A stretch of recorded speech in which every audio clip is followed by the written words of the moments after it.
দেখছেন দোলাস daily life. আমি আজকে বানাবো পুঁই পাতার বড়া। তার জন্য আমি এই পুঁই পাতাগুলোকে সুন্দর করে ধুয়ে নিয়ে নুন আর হলুদ জলে ভিজিয়ে রেখেছিলাম মিনিট 10। তারপরে ছেঁকে এই যে চুবড়িতে রেখে দিয়েছি। আর দেখো এর জন্য লাগছে আমার মুসুর ডাল বাটা। তা আমি এই মিক্সি গ্রাইন্ডারের মধ্যে মুসুর ডাল 1 কাপ মতো ডাল ভিজিয়ে রেখেছিলাম কালকে রাতে। আর ওই ডালের মধ্যে নুন, হলুদ, কাঁচা লঙ্কা, আদা বাটা, একটু জিরে গুঁড়ো দিয়ে সমস্ত কিছু ভালো করে দেখো ফাইন পেস্ট করে নিয়েছি। আর এটা দেখো আমি সুন্দর করে এবার পাতাটা কিরকমভাবে করছি দেখো তোমরা, পুরো মাখিয়ে নেবো পাতার মধ্যে নিয়ে এটাকে মুড়বো। মুড়ে আবারও গায়ে একটু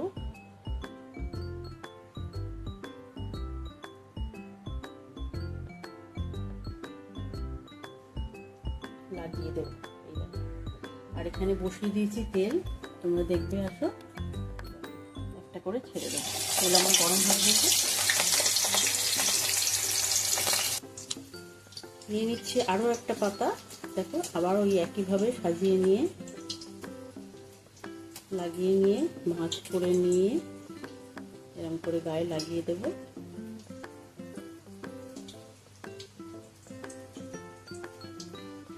আবার দেবো তেলের মধ্যে।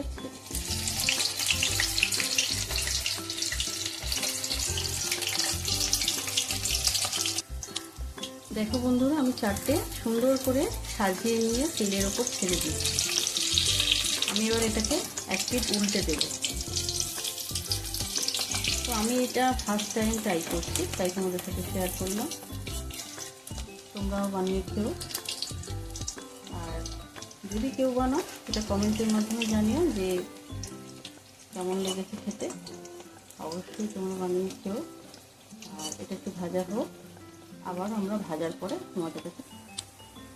দেখো বন্ধুরা, আমার এই কটা ভাজা হয়ে গেছে, আমি প্লেটে তুলে নেবো সুন্দর করে।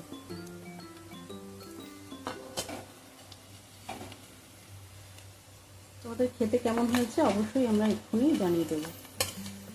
আমি ফার্স্ট টাইম করেছি, তো তোমরাও একবার ট্রাই করে দেখো আমার এই পুঁই পাতার বড়াটা কেমন লেগেছে। অবশ্যই তোমরা কমেন্টের মাধ্যমে জানিও। আর ভালো লাগলে লাইক কমেন্ট করে পাশে থাকবে অনুরোধ করবে। দেখো বন্ধুরা, আমি তুলে নিয়েছি, ঠান্ডাও হয়ে গেছে। আমি এটা খেয়ে তোমাদের বলবো কেমন হয়েছে।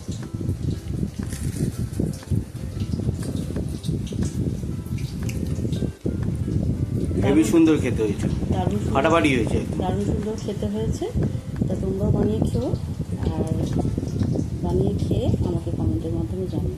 চলো টাটা, আবার আসছি নতুন কোনো রেসিপি নিয়ে।